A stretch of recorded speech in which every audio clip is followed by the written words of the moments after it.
Good morning दोस्तों। भारत के भूगोल में अभी हम लोग पढ़ रहे हैं भारत अपवाह तंत्र यानी भारत की नदियाँ। और भारत की नदियाँ का आज ये दूसरा वीडियो है। इससे पहले जो पहला वीडियो आया था उसमें हम लोगों ने सिंधु नदी को पढ़ा था और आज हम लोग पढ़ने वाले हैं ब्रह्मपुत्र नदी को। तो ब्रह्मपुत्र नदी के बारे में जितनी भी महत्वपूर्ण बिंदु है, इनके बारे में जितनी भी चीज़ें जो एग्ज़ाम में पूछी जाती है उन सबको डिटेल के साथ यहाँ पे कवर किया जाएगा। इसके जितने भी आपके इनके सहायक नदियाँ हैं उन सभी को कहाँ से निकलती है और कहाँ पे ये मिलती है उन सबको डिटेल के साथ यहाँ पे हम लोग कवर करेंगे। तो आप वीडियो के अंत तक बने रहिए। अगर आप किसी भी एग्ज़ाम की तैयारी कर रहे हैं तो आपका क्वेश्चन इस वीडियो से बाहर नहीं पूछेगा, तो आप लोग वीडियो के ज़रूर लास्ट तक बने रहिएगा। आइए अब हम लोग वीडियो को शुरू करते हैं।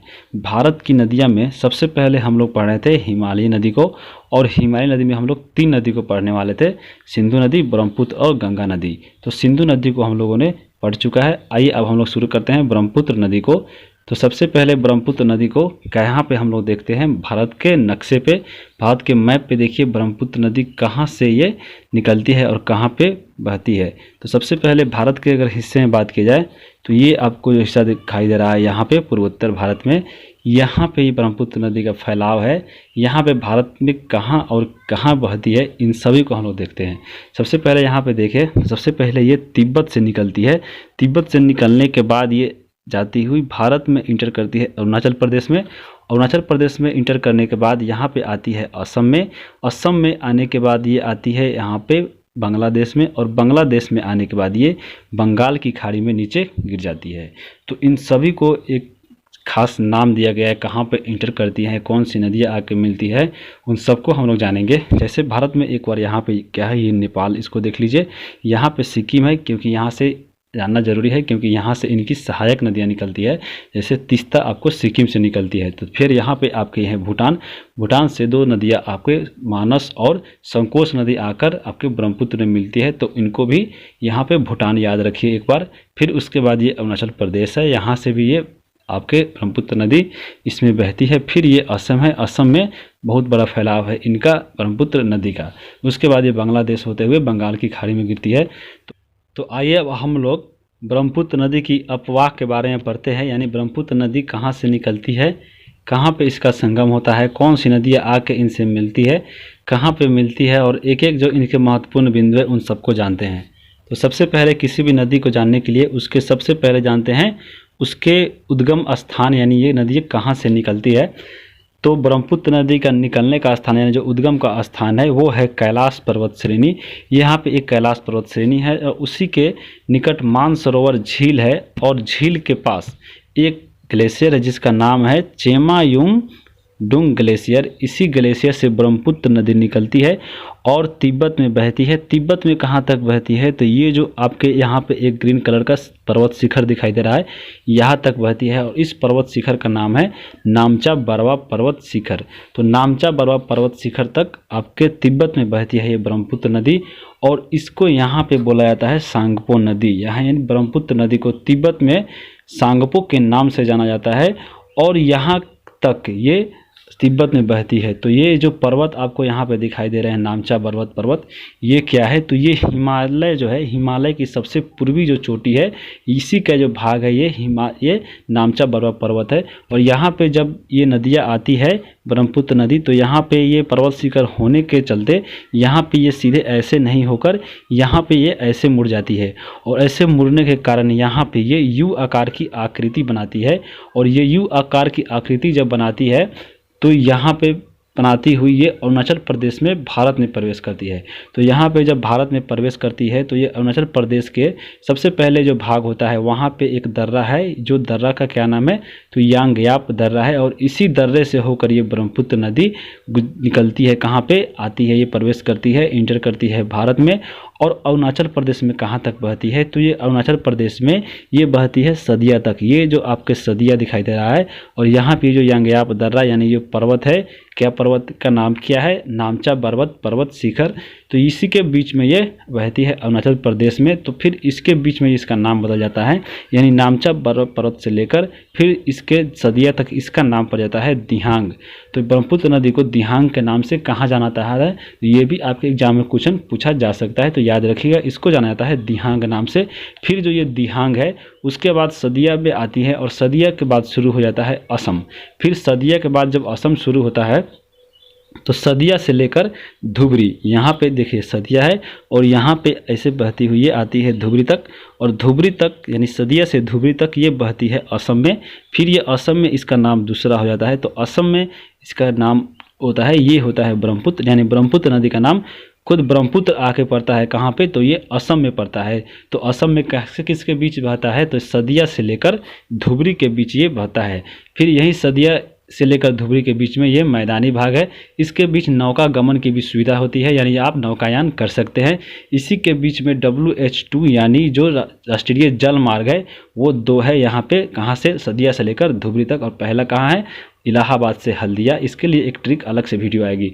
तो यहाँ पे आप लोग देख लिए, ये सदिया से लेकर धुबरी तक असम में बहती है और इसका नाम पड़ जाता है ब्रह्मपुत्र। सदिया के बाद यहाँ पे बात किया जाए तो सदिया से आगे थोड़ा आने पे यहाँ पे बनाती है सब दुनिया का सबसे बड़ा नदी द्वीप, उसका नाम है माजुली द्वीप, जो संसार का सबसे बड़ा नदी द्वीप है। ये कैसे बनता है, जैसे ये मैदानी भाग में नदियाँ आती है तो यहाँ पे ये बहुत चौड़ी जाती है, लगभग 10 किलोमीटर के आसपास में ये इसका बहाव हो जाता है। तो यहाँ पे डायरेक्ट पूरी धारा नहीं बहती है, जैसे यह बह रही है उसके बीच में मैदानी भागों में चलकर फिर ऐसे हो जाती है, ऐसे, तो ऐसे आपके धारा बनती है और उसके बीच में जो आपके रह जाती है मिट्टियाँ, उस पर द्वीप का निर्माण करती है। तो यही आपके जो द्वीप का निर्माण हुआ है यहाँ पे असम में, इसका द्वीप का क्या नाम है, ये है माजुली द्वीप, जो दुनिया का सबसे बड़ा द्वीप है, इसका नाम है माजुली द्वीप, और यहीं पे आके निर्माण करती है सदिया के पास ही।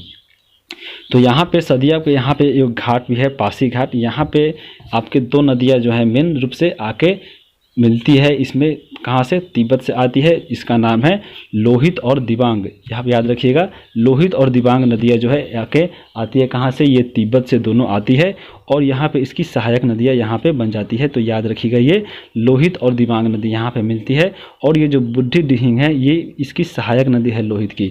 और यही जो लोहित नदी है, लोहित नदी पे ही पुल बनाया गया है, ढोला सदिया पुल।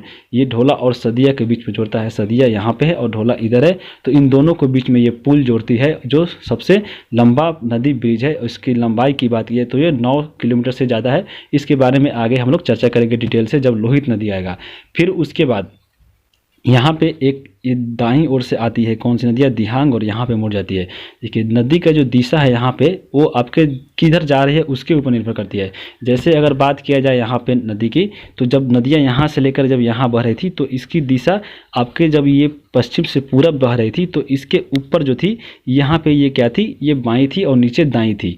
फिर यहाँ से अगर नदियाँ यहाँ से यहाँ बह रही है तो इसकी दिशा अलग हो जाएगी, क्योंकि इसका मुख इधर है तो इधर आपकी हो जाएगी दाईं और इधर बाईं। तो जिधर आपके नदियाँ मुख करती है, जहाँ से इसके बीच में बहाव है, उसको लेकर दिशा को तय किया जाता है। तो याद रखिएगा, तो यहाँ पे ये दिहांग आ गई। फिर उसके बाद दिहांग के आने के बाद ये नदियाँ धीरे धीरे आपको असम में जब मैदानी भागों में प्रवेश करती जाती हुई है, तो यहाँ पे एक नदी आती है सुबनसिरी। सुबनसिरी ये नदियाँ आती है और यहाँ पे आके लखीमपुर में ये नदियाँ आके असम में मिल जाती है। तो सुबनसिरी यहाँ पे मिल जाती है। ये सुबनसिरी भी आपके बात की है तो ये तिब्बत से आती है सुबनसिरी, और ये सुबनसिरी क्या है, ब्रह्मपुत्र नदी की सबसे बड़ी सहायक नदी है जो आके लखीमपुर में मिलती है, याद रखिएगा। उसके बाद हम बात करेंगे इसके ऊपर की नदियाँ की बात करें तो कामेंग। कामेंग क्या है, तो ये अरुणाचल प्रदेश के यहाँ एक भाग है, यहाँ पे तवांग, तवांग से निकलती है कामेंग नदी और ये आके तेजपुर में असम में मिल जाती है। फिर उसके बाद आगे अगर चले तो बात करेंगे यहाँ पे आपके देखिए ये गुवाहाटी है और गुवाहाटी के थोड़ा से बगल में एक नदी निकलती है मानस। मानस और संकोश ये दोनों याद रखिएगा, ये दोनों नदियाँ जो निकलती है भूटान से निकलती है और मानस यहाँ पे निकल के यहाँ पे गुवाहाटी के बगल में आके मिल जाती है। और एक संकोश भी नदी है जो आकर धुबरी में मिल जाती है। तो यहाँ पे जो आपको कामेंग नदी देख रहे हैं और इसके गुवाहाटी आके धुबरी तक मिलती है। तो यहीं तक जो धुबरी है यहाँ पे ये ब्रह्मपुत्र नदी थी। इसके बारे में हम सब एक एक करके डिटेल में जानेंगे इस नदिया को। और यहीं जो मानस नदी है यहीं पे मानस राष्ट्रीय नेशनल जो पार्क है इसी के बेसिन में आसपास में है, तो मानस याद रखिएगा।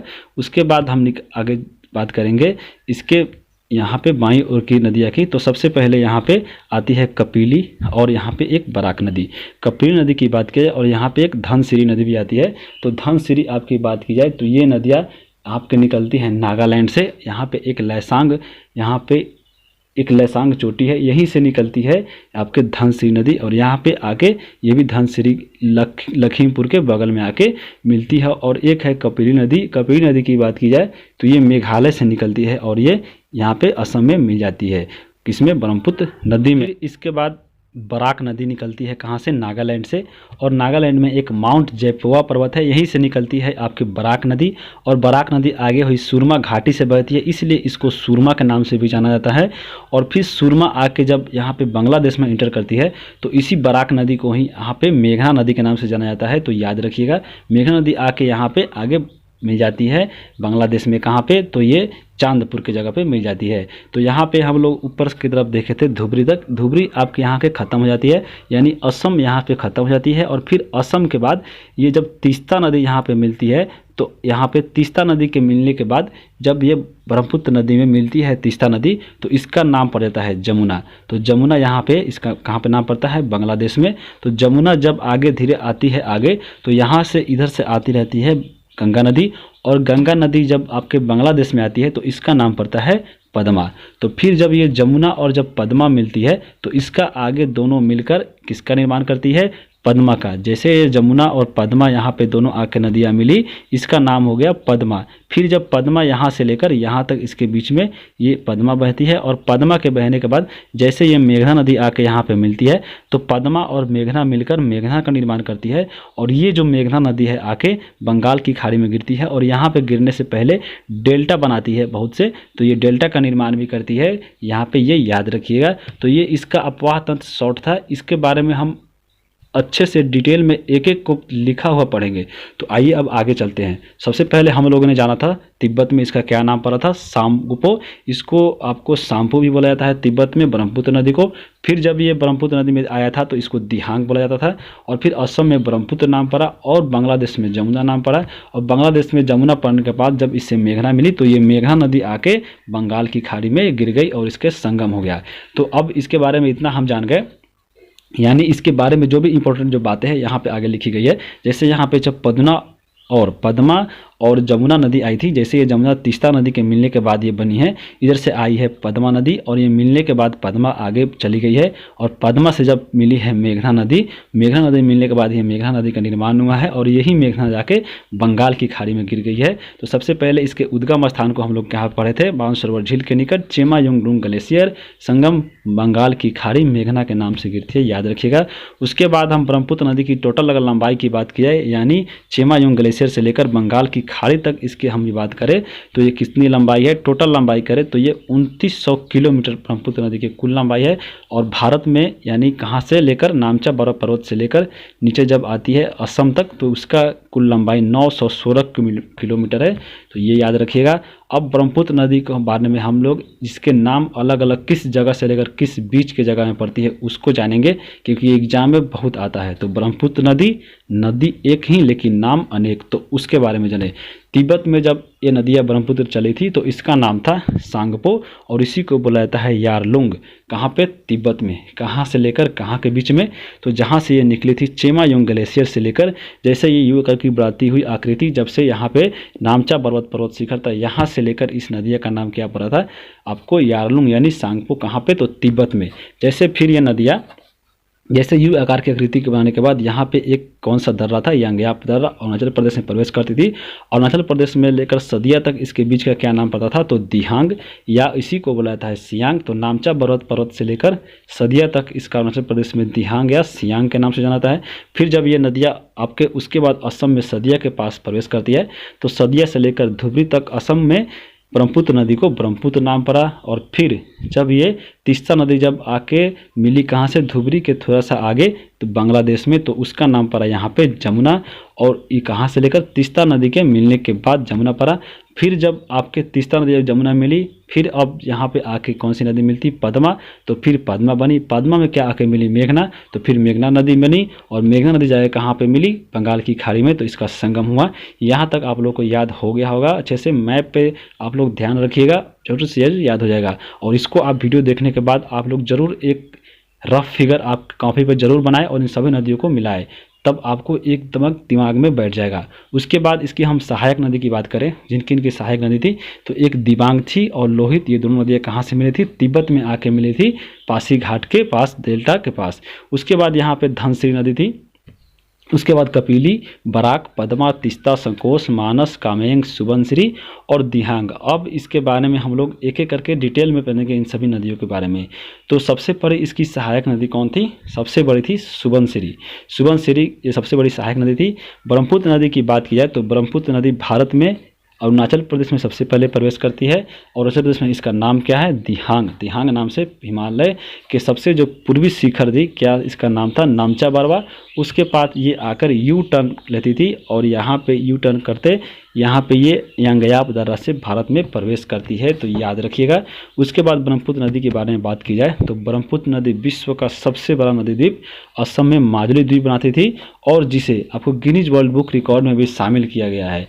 असम सरकार ने, यानी असम में है ये माजुली द्वीप, तो असम सरकार ने माजुली द्वीप को नदी जिला घोषित कर दिए हैं, और ये भारत का एकमात्र नदी जिला है, तो याद रखिएगा असम माजुली द्वीप जिला। उसके बाद हम याद रखेंगे तीस्ता नदी को पढ़ेंगे। अब एक एक करके जो इनकी सहायक नदी है उसके बारे में हम लोग अच्छे से करते चलते हैं। आगे है तीस्ता नदी। तो यह तीस्ता नदी कहाँ से निकलती है? तो यह सिक्किम के एक है ग्लेशियर, वहाँ पे इसका नाम है जेमू ग्लेशियर, वहीं से निकलती है और बांग्लादेश में रंगपुर के पास ब्रह्मपुत्र नदी में जाती है। तो यहाँ पे देखिए तीस्ता नदी कहाँ पे है? ये है तीस्ता नदी, यहीं पे जेमू ग्लेशियर से निकलती है और आगे आके यहाँ पे रंगपुर में असम में मिलती है।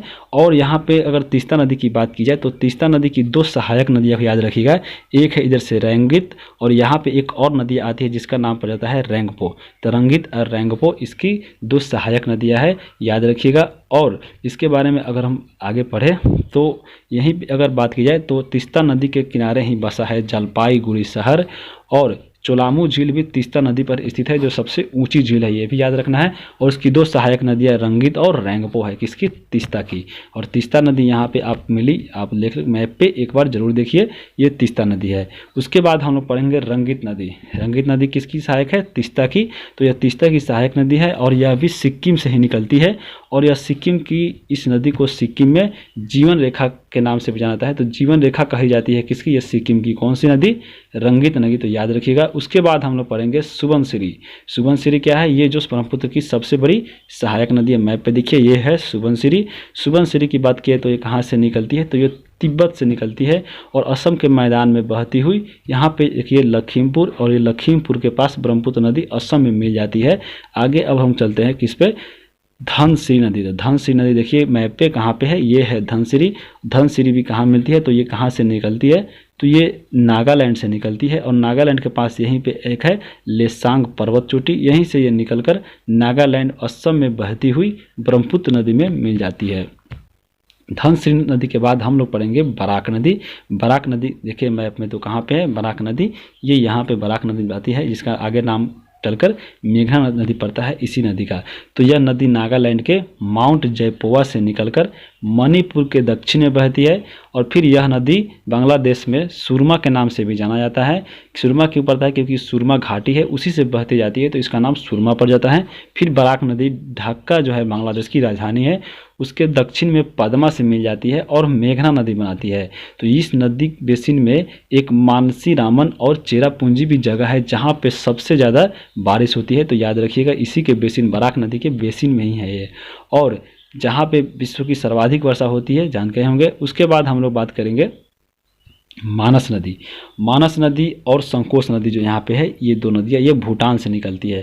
तो मानस नदी की आइए बात हम चलते हैं। तो मानस नदी की बात की है तो यह नदी भूटान और अरुणाचल प्रदेश की सीमा से निकलकर यह अरुणाचल प्रदेश में गहरे गौर्ज का निर्माण करती है और असम में गुवाहाटी के निकट ब्रह्मपुत्र नदी में मिल जाती है। जैसे देखिए यहाँ पे कौन सी मानस नदी को, तो यहाँ से ये निकली और यहाँ पे निकलते हुए असम के गुवाहाटी में मिल जाती है मानस नदी। तो आपको मानस नदी को देख लिए होंगे, और जैसे ये भारत में प्रवेश करती है यहाँ पे एक गहरे गौर्ज का यानी गहरे खाई का निर्माण करती है। कौन से? मानस नदी। और इसी के आसपास में एक है मानस राष्ट्रीय नेशनल पार्क, जो आपको याद रखना चाहिए। उसके बाद हम लोग पढ़ेंगे दिबांग।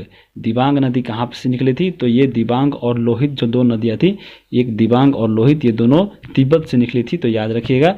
दिबांग नदी की बात की जाए तो दिबांग नदी तिब्बत से निकलती है और अरुणाचल प्रदेश से होकर बहती हुई सदिया के पास ब्रह्मपुत्र नदी में मिल जाती है। तो याद रखिएगा अरुणाचल प्रदेश में बहती है। उसके बाद ये लोहित नदी कहाँ पे है, तो लोहित नदी भी तिब्बत से निकलती है और ये अरुणाचल प्रदेश में बहती हुई असम में जाकर सदिया के पास भी ये दोनों नदियाँ मिलती है, दिबांग और लोहित, और ये असम में मिल जाती है। उसके बाद बात करेंगे ढोला सदिया पुल, ये किस नदी पे निर्मित है, तो ये लोहित नदी पे स्थित है। लोहित बात की है तो ढोला सदिया पुल भारत में पानी के ऊपर सबसे लंबा ये पुल है, जिसकी लंबाई 9.76 किलोमीटर है।